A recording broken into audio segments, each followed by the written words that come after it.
আসসালামু আলাইকুম। মুশফিকুর সালেহীন স্বাগত জানাচ্ছি এনটিভির মধ্যরাতের খবরে। ক্রাউন সিমেন্ট শিরোনাম দেখছিলেন, এবারে পুরো খবর। প্রধান উপদেষ্টা ডক্টর মোহাম্মদ ইউনূস বলেছেন, এবছরের শেষে জাতীয় নির্বাচনের আগেই সামর্থ্য অনুযায়ী প্রয়োজনীয় সব সংস্কার করতে হবে, কারো জন্য অপেক্ষা করে লাভ হবে না। সোমবার প্রধান উপদেষ্টার তেজগাঁও কার্যালয়ে পুলিশ কর্মকর্তাদের সাথে সভায় ভালো কাজের মাধ্যমে নতুন বাংলাদেশ গড়তে এবং পুলিশের ভাবমূর্তি ফিরিয়ে আনতে বাহিনীর সদস্যদের প্রতি নির্দেশনা দেন ডক্টর ইউনূস।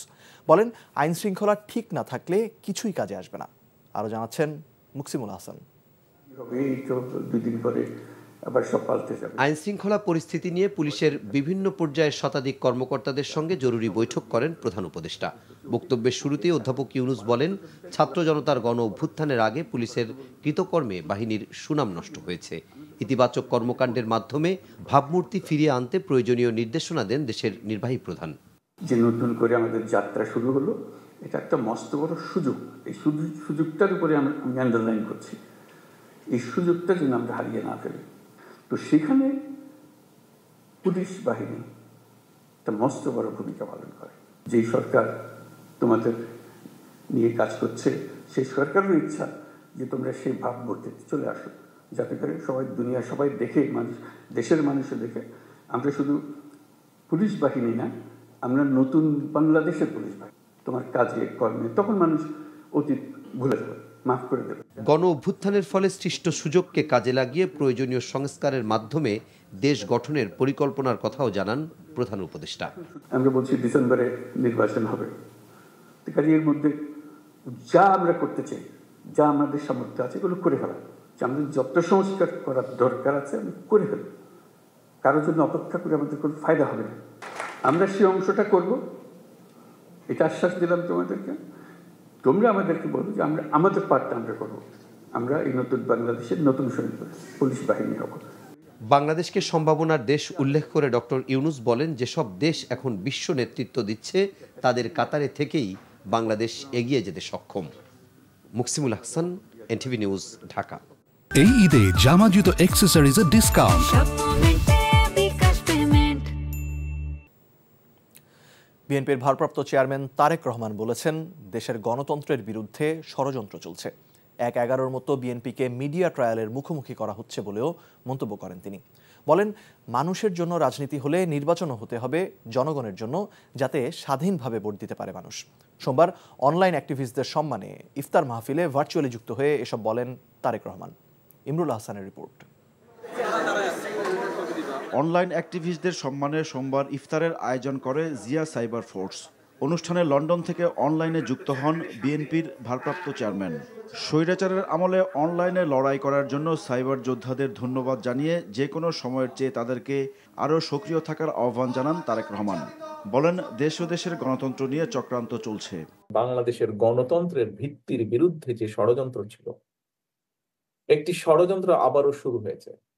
প্রিয় সহকর্মী, কিন্তু এটি যে শুধু কথার কথা নয়, বা এটি শুধু বক্তব্য রাখার জন্য বলছি না আমরা, বা আমাদের বক্তব্যের প্রতি যাতে মানুষ আকর্ষণ বোধ করে বা আকর্ষিত হয় তার জন্য বলছি না। আসলেও এইরকম একটি ঘটনা ধীরে ধীরে পাক খাচ্ছে, ধীরে ধীরে গড়ে উঠছে একটি ষড়যন্ত্র বিশাল। বাংলাদেশের অস্তিত্ব, সার্বভৌমত্ব, গণতন্ত্রের ভিত্তি, গণতন্ত্র, জাতীয়তাবাদী শক্তি, সকল কিছুর বিরুদ্ধে এরকম একটি ষড়যন্ত্র ধীরে ধীরে গড়ে উঠছে। রাজনীতি জনগণের জন্য হলে অবশ্যই নির্বাচনও জনগণের জন্যই হতে হবে। অর্থাৎ জনগণ যেই নির্বাচনে সরাসরি ভোট দিয়ে তার মতামত দিতে পারবে, সেই নির্বাচনের পক্ষেই বিএনপি। দলের প্রস্তাবিত ৩১ দফার কথা উল্লেখ করে তারেক রহমান বলেন, দেশকে এগিয়ে নিতে সঠিক নির্দেশনা কেবল বিএনপি দিয়েছে, অন্য দল শুধু কথাই বলছে। তিনি বলেন, বিভিন্ন ঘটনায় বিএনপিকে দায়ী করে অতিরঞ্জিত করে উপস্থাপন করা হচ্ছে। আগামীতে যদি একটি স্বচ্ছ নিরপেক্ষ নির্বাচন হয়, বাংলাদেশের অধিকাংশ মানুষের, অধিকাংশ ভোটারের সমর্থন এই দল পাওয়ার সম্ভাবনা যত বেশি উজ্জ্বল হয়েছে, তত বেশি দেখেছেন বিএনপিকে মিডিয়া ট্রায়ালের সম্মুখীন করা হচ্ছে। আজকে সকালেও দেশে কয়েকটি পত্রিকায় কিছু ঘটনা দেখলাম। দেখার পরে কেন্দ্রীয় অফিসে আমি যখন খবর দিলাম, তারা চেক ব্যাক করে আমাকে জানালো ঘটনা ঘটেছে একরকম, পত্রিকার পাথে উপস্থাপন করা হয়েছে আরেক রকম ভাবে। ঠিক 1/11-এর সময় যেভাবে বিএনপিকে মিডিয়া ট্রায়ালের সম্মুখীন করা হয়েছিল, ঠিক একইভাবে এরকম একটি প্রেক্ষাপট ধীরে ধীরে তৈরি করার চেষ্টা তারা করছে। আগামী নির্বাচনে তরুণ ও নতুন ভোটারদের বিএনপির প্রতি আকৃষ্ট করতে জাতীয়তাবাদী অনলাইন অ্যাক্টিভিস্টদের প্রতি আহ্বান জানান তারেক রহমান। সেই জন্য তারা ইমরুল হাসান, এনটিভি নিউজ, ঢাকা। সকল সংস্কার ও উন্নয়ন নির্বাচিত সরকারই করবে বলে মন্তব্য করেছেন বিএনপির স্থায়ী কমিটির সদস্য খন্দকার মোশাররফ হোসেন। আর সংস্কার কি তা অন্তর্বর্তী সরকার বোঝে না বলে মন্তব্য করেছেন বিএনপির স্থায়ী কমিটির আরেক সদস্য মির্জা আব্বাস। এদিকে আমির খসরু মাহমুদ চৌধুরী বলেছেন, নির্বাচিত সরকার না হওয়া পর্যন্ত স্বৈরাচার বিদায় হবে না। সোমবার রাজধানীতে আলাদা অনুষ্ঠানে তারা এসব কথা বলেন। আপেল শাহরিয়ারের রিপোর্ট। রাজধানীতে জাতীয়তাবাদী ফোরামের উদ্যোগে ডিপ্লোমা ইঞ্জিনিয়ার্স ইনস্টিটিউটে ইফতার ও দোয়া মাহফিলে প্রধান অতিথি হিসেবে উপস্থিত ছিলেন বিএনপির স্থায়ী কমিটির সদস্য খন্দকার মোশাররফ হোসেন। সংস্কারের অজুহাতে জাতীয় নির্বাচনের সময়ক্ষেপণ করার অভিযোগ করেন তিনি। আজকে যারা সরকারে তারা কিন্তু ক্ষমতা এসে বলেছে জনগণের অধিকার ফেরত দেবে, এবং জনগণের অধিকার বলতে আমরা যেটা বুঝি যে ভোটের অধিকার হলো প্রধান দায়িত্ব। ভোটের অধিকার এই সরকারকে জনগণকে ফিরিয়ে দিতে হবে। পতিত সরকার নানাভাবে ষড়যন্ত্র করার চেষ্টা করছে, আর আমরা বিশ্বাস করি জনগণকে নির্বাচনমুখী করে ফেলেই জনগণই এই সকল ষড়যন্ত্রকে মোকাবেলা করবে। কমলাপুরে ইফতার মাহফিলে স্থায়ী কমিটির সদস্য মির্জা আব্বাস অন্তর্বর্তীকালীন সরকারের কঠোর সমালোচনা করেন। আজকে যারা আওয়ামী লীগের কথা বলেন যে বিএনপি আওয়ামী লীগকে প্রশ্রয় দেয়, আরে ভাই বিএনপি দেয় না, বিএনপিকে এই সরকারের কিছু কিছু লোক আওয়ামী লীগকে প্রশ্রয় দেয়। তো বাংলাদেশকে নিয়ে আজকে চক্রান্ত হচ্ছে দেশে এবং বিদেশে, আওয়ামী লীগকে পুনর্বাসিত করার চেষ্টা করা হচ্ছে। আমরা আওয়ামী লীগকে কখনো প্রশ্রয় দেয়নি, আজও দেব না। আর আওয়ামী লীগকে যারা পুনর্বাসিত করার চেষ্টা করবে, সরকারে থাকুক আর সরকারের বাইরে থাকুক, তাকে আমরা ছেড়ে কথা কইব না। ঢাকা রিপোর্টার্স ইউনিটিতে গণতান্ত্রিক বাম ঐক্য আয়োজিত আলোচনা সভায় বক্তব্য রাখেন দলটির স্থায়ী কমিটির সদস্য আমির খসরু মাহমুদ চৌধুরী। আমরা কি সংসদীয় গণতন্ত্রের স্পিরিটের বাইরে গিয়ে আরেকটি গোষ্ঠী সৃষ্টি করতে চাচ্ছি, যেই গোষ্ঠী একটা ছক তারা করেছে এবং মনে হচ্ছে সবাইকে সেই পথে তারা ঢুকানোর একটা প্রক্রিয়া শুরু করছে। দায়বদ্ধ সরকার, জবাবদিহি সরকার জনগণের ইচ্ছার প্রতিফলনের মাধ্যমে যতক্ষণ প্রতিষ্ঠিত না হবে ততক্ষণ আপনারা মনে করবেন বাংলাদেশ থেকে স্বৈরাচার বিদায় হয়।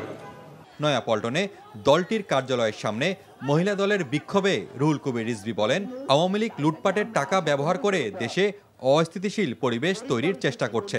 টাকার কি গরম, টাকার কি আধিপত্য, টাকার কি মাহাত্ম্য, যে টাকা দিয়ে আইন কিনে নেবে, টাকা দিয়ে আদালত কিনে নেবে, টাকা দিয়ে পুলিশ কিনে নেবে। এটা কি? এটা শেখ হাসিনার ফ্যাসিবাদী শাসনের এটা একটা রেশ। ডক্টর ইউনূস সাহেবকে এটা তো প্রতিকার করতে হবে। জাতীয় প্রেস ক্লাবের সামনে গণ ঐক্য পরিষদ প্রতিবাদ সভার আয়োজন করে। প্রতিবেশী দেশের অপপ্রচারের কঠোর সমালোচনা করেন বিএনপির চেয়ারপারসনের উপদেষ্টা জয়নুল আবদিন ফারুক। Apel Shahriar, NTV news, Dhaka. এই ঈদে জামা জুতো অ্যাক্সেসরিজের ডিসকাউন্ট। ধর্ষকদের দ্রুত বিচার ও শাস্তি নিশ্চিত করার আহ্বান জানিয়েছেন বাংলাদেশ জামায়াতে ইসলামীর আমির ডাক্তার শফিকুর রহমান। সোমবার ঝালকাঠি পৌর মিনি স্টেডিয়ামের সামনে পথসভায় তিনি একথা বলেন। তিনি বলেন, আগামী নির্বাচনে জামায়াতকে নির্বাচিত করলে নেতাদের দুনিয়ার সম্পদ বৃদ্ধি পাবে না, বরং আখিরাতের সম্পদ বাড়বে।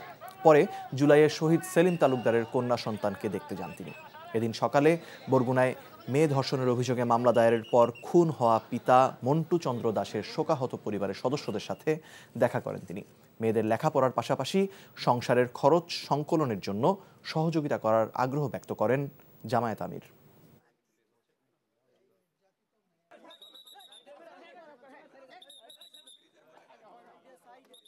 সামাজিকভাবে এইভাবে যদি সবাই আমরা মজলুমের পাশে ছুটে আসি, তাহলে আলহামদুলিল্লাহ আমরা আশা করি যে মজলুমরা শক্তি পাবে এবং জালিমরা ভয় পাবে। জালিমদেরকে ভয় দেখাতে হবে, তাদের শাস্তি নিশ্চিত করতে হবে এবং দ্রুত শাস্তি নিশ্চিত করতে হবে। বাংলাদেশি বংশোদ্ভূত ফুটবলার হামজা চৌধুরী প্রসঙ্গ। জাতীয় দলের হয়ে খেলার জন্য সোমবার দেশে পৌঁছেছেন Hamza Chowdhury. English club Leicester city থেকে শেফিল্ড ইউনাইটেডে খেলা এই মিডফিল্ডারকে নিয়ে দেশের মানুষ একটু বেশি আশাবাদী। সিলেট ওসমানী আন্তর্জাতিক বিমানবন্দরে তাকে বরণ করেন বাংলাদেশ ফুটবল ফেডারেশনের কর্মকর্তারা। এ সময় বাইরে ছিল শত শত ক্যামেরা, মুঠোফোন আর বিপুল সংখ্যক উৎসুক জনতা। হবিগঞ্জ থেকে আরও জানাচ্ছেন কুশল ইয়াসির, ক্যামেরায় ছিলেন রাজু আহমেদ। প্রায় 11 বছর পর হামজা চৌধুরীর দেশে আসা, তবে এবার পা রাখলেন একজন তারকা হিসেবে। বিশ্ব ফুটবলের সবচেয়ে জনপ্রিয় ইংলিশ লিগ মাতানো এই মিডফিল্ডার বাংলাদেশের হয়ে খেলবেন, তাই তাকে বরণ করতে সিলেট ওসমানী বিমানবন্দরে ছিল উপচে পড়া ভিড়। ভক্ত থেকে গণমাধ্যম কর্মীদের সামলাতে হিমশিম খেতে হয়েছে বিমানবন্দরের দায়িত্বরতদের। প্রিয় খেলোয়াড়কে একবার ছুঁয়ে দেখতে কিংবা একটি সেলফির জন্য আপ্রাণ চেষ্টা ফুটবল প্রেমীদের। আমরাও বিভিন্ন গৌরব, সিলেটের গৌরব, বাংলাদেশের গৌরব। উনি এত বড় মাপের প্লেয়ার আমাদের দেশে আসছে। সবচেয়ে যে বড় বিষয়টি হচ্ছে তাদের মাধ্যমে অনুপ্রাণিত হয়ে বাংলাদেশের ফুটবলে নবীন ফুটবলাররা তৈরি হবে, সেটাই আমাদের প্রত্যাশা হওয়া উচিত। অতঃপর শেষ হলো সেই মাহেন্দ্রক্ষণ। ভিআইপি গেট দিয়ে বেরিয়ে এলেই হামজা হারিয়ে গেলেন ভিড়ে। জানালেন দেশের হয়ে খেলতে কতটা মরিয়া তিনি। ইনশাআল্লাহ আমরা উইন করব। আমরা বিগ ড্রিমস আছে আমরা বাংলাদেশের সঙ্গে। আমি কোচ হাভিয়ার সঙ্গে ম্যাচি বুতা, আর ইনশাআল্লাহ আমরা উইন করে প্রোগ্রেস করতে পারবো। হবিগঞ্জের নিজ বাড়ির পথ ধরার আগে গাড়ি থেকে ভক্তদের শুভেচ্ছা জানান। বাহুবলের স্নানঘাটে প্রবেশ করতেই উচ্ছ্বাসের মাত্রা ছাড়িয়ে যায় আরও বেশি। মেঠো পথে ঘরের ছেলে হামজাকে বরণ করে নেয় এলাকাবাসী। বাড়ির পাশে তার জন্য তৈরি বিশেষ মঞ্চে উঠে সবার প্রতি কৃতজ্ঞতা প্রকাশ করেন হামজা। সন্ধ্যায় নিজ উঠানে জাতীয় দল নিয়ে পরিকল্পনার কথা জানান তিনি। আমরা ইন্ডিয়ার কথা আমরা কনসেন্ট্রেট করতেছি না, আমরা খালি আমরা কথা কনসেন্ট্রেট করতেছি। দেখা হবে না খেতে হয় মাসে। লাস্ট ফিউ ডেজ কিছু মারছি না, আমি কোচের সঙ্গে বেশি করে মারছি। জামাল বুয়ানের সঙ্গে না কিছু কথা হইছে না। ইনশাল্লাহ কোন সময় যাবো বাবা? কালকে গিয়া সব টিম মিট করবো। বাংলাদেশের নতুন দিনের যাত্রায় নতুন সারথি হতে চান হামজা। কুশল ইয়াসির, এনটিভি নিউজ, সিলেট, হবিগঞ্জ। বিএনপির ভারপ্রাপ্ত চেয়ারম্যান তারেক রহমানের নির্দেশে যশোরে দলবদ্ধ ধর্ষণের শিকার তরুণীর বাড়িতে গিয়েছেন দলের কেন্দ্রীয় নেতারা। মেয়েটিকে সব ধরনের সহায়তার আশ্বাস দিয়েছেন তারা। সোমবার রাতে মনিরামপুর উপজেলার হরিহরনগর গ্রামে ওই তরুণীর বাড়িতে যান বিএনপির ভাইস চেয়ারম্যান অধ্যাপক নার্গিস বেগম, জাতীয় নির্বাহী কমিটির সদস্য সাবিরা নাজমুল মুন্নি সহ স্থানীয় বিএনপি নেতাকর্মীরা। বিএনপি নেতারা বলেন, এ ধরনের ন্যাক্কারজনক কাজে যারা জড়িত তাদের কোনো দলীয় পরিচয় দেখা হবে না। আসামিদের পক্ষে বিএনপির কোনো আইনজীবী দাঁড়াবে না। রোববার ঝিকরগাছা উপজেলায় দলবদ্ধ ধর্ষণের শিকার হয় মেয়েটি। এ ঘটনায় 4 জনকে গ্রেফতার করেছে পুলিশ।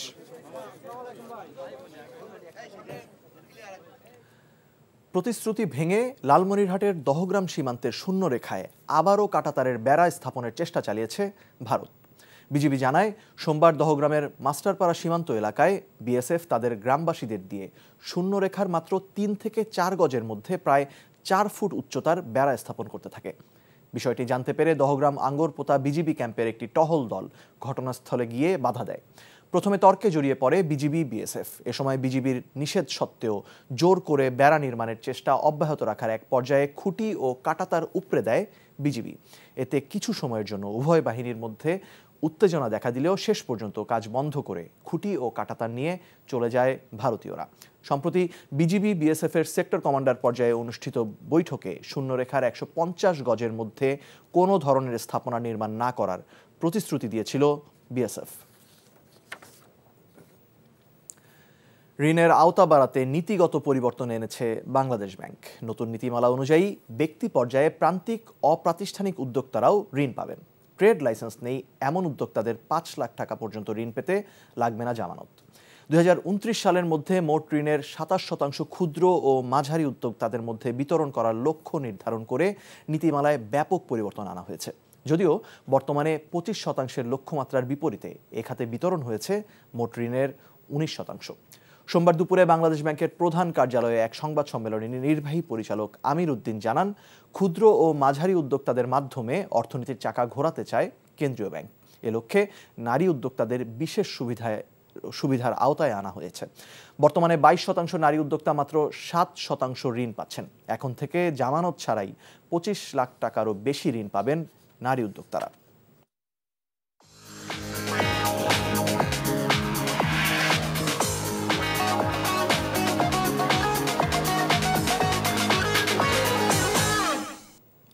মার্কেন্টাইল ব্যাংক অর্থনীতির খবর।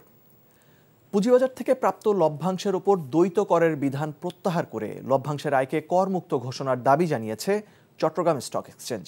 তারা বলছে, লভ্যাংশের ওপর করমুক্ত সীমা প্রত্যাহার করায় বিনিয়োগে উৎসাহ হারাচ্ছে সাধারণ মানুষ। সোমবার সকালে রাজধানীর আগারগাঁওয়ে জাতীয় রাজস্ব বোর্ড এনবিআর এর সঙ্গে প্রাক বাজেট আলোচনায় এসব কথা জানায় প্রতিষ্ঠান দুটি। পুঁজিবাজার তালিকাভুক্ত ও তালিকার বাইরে থাকা কোম্পানির কর্পোরেট করের ব্যবধান 10% করার দাবি জানিয়েছে চট্টগ্রাম স্টক এক্সচেঞ্জ। এ সময় স্বাস্থ্য বিমার প্রিমিয়ামের ওপর বিদ্যমান 15% ভ্যাট পুরোপুরি প্রত্যাহারের দাবি জানিয়েছে বাংলাদেশ ইন্স্যুরেন্স অ্যাসোসিয়েশন। প্রতিষ্ঠানগুলোর দাবির প্রেক্ষিতে এনবিআর চেয়ারম্যান মোহাম্মদ আব্দুর রহমান খান বলেন, আগামী বাজেটে কর অব্যাহতির বিষয়গুলো গুরুত্বের সাথে বিবেচনা করা হবে।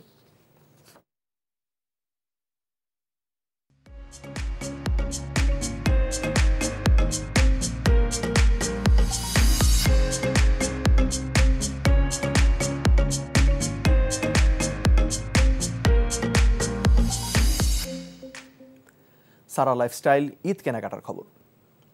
ঈদ মানেই আনন্দ, মিলন এবং পরিবারের সাথে বিশেষ কিছু মুহূর্ত।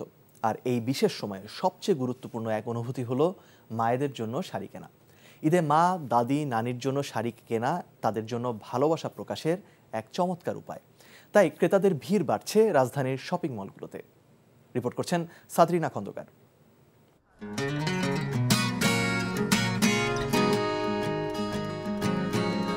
মা, দাদি, নানি কিংবা পরিবারের বয়স্কদের জন্য কাপড় কেনা যেন এক অন্যরকম আনন্দ।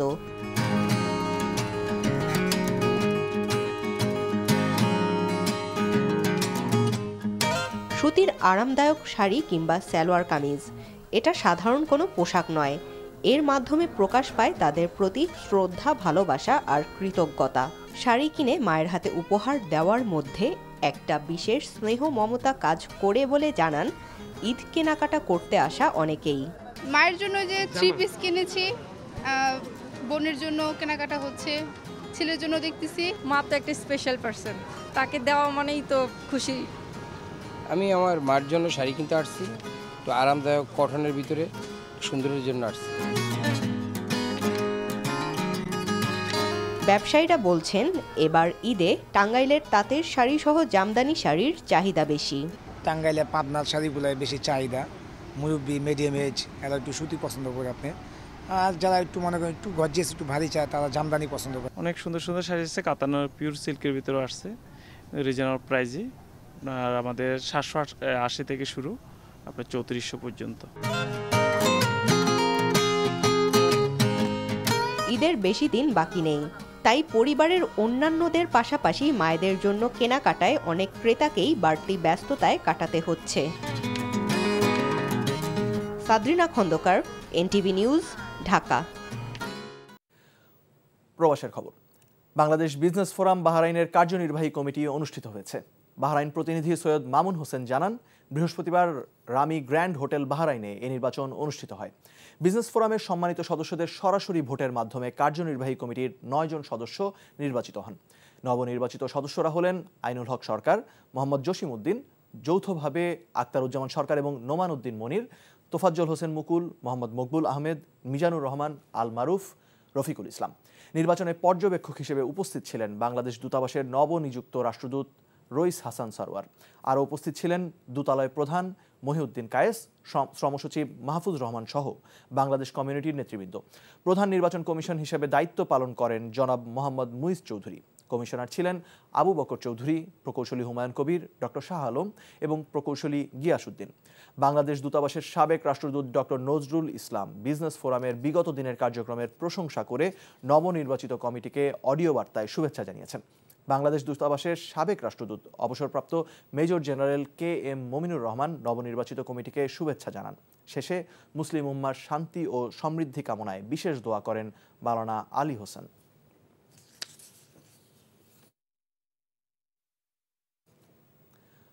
সৌদি আরবে মক্কার ব্যবসায়ীদের নিয়ে ইফতার ও দোয়া মাহফিলের আয়োজন করে মক্কা সুইস আল খলিল কোম্পানি। এনটিভি মক্কা প্রতিনিধি কামাল পারভেজ অভি জানিয়েছেন, মক্কায় আয়োজিত মাহফিলে সুইস আল খলিল কোম্পানির চেয়ারম্যান ও মক্কার ব্যবসায়ী জাহাঙ্গীর আলমের সভাপতিত্বে উক্ত মাহফিলে প্রধান অতিথি ছিলেন পবিত্র ওমরা পালনে আসা ময়মনসিংহ জেলা ডিআইজি শফিকুর রহমান। বিশেষ অতিথি ছিলেন সাদমান ট্রাভেলসের চেয়ারম্যান ডক্টর হাসানুজ্জামান, মক্কার ব্যবসায়ী ও চকরিয়া প্রবাসী কল্যাণ সমিতির সাধারণ সম্পাদক আনোয়ারুল হক, প্রবাসী কল্যাণ সমিতির প্রতিষ্ঠাতা ও প্রধান উপদেষ্টা হাফেজ নুরুল আফসার নুরি। ইফতার পূর্ব দোয়া মাহফিলে দেশ ও জাতির কল্যাণ কামনা করে বিশেষ দোয়া ও মোনাজাত করা হয়।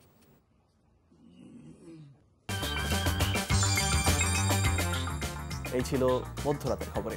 এই খবরের ভিডিও সহ আপডেট জানতে ভিজিট করুন এনটিভি অনলাইন www.ntvbd.com। এছাড়াও এনটিভির জনপ্রিয় সব অনুষ্ঠান ও খবরের আপডেট জানতে ভিজিট করুন আমাদের ইউটিউব ও ভেরিফাইড ফেসবুক পেজ। সকাল 7:30 সকালের খবর দেখার আমন্ত্রণ রইল। ধন্যবাদ সবাইকে।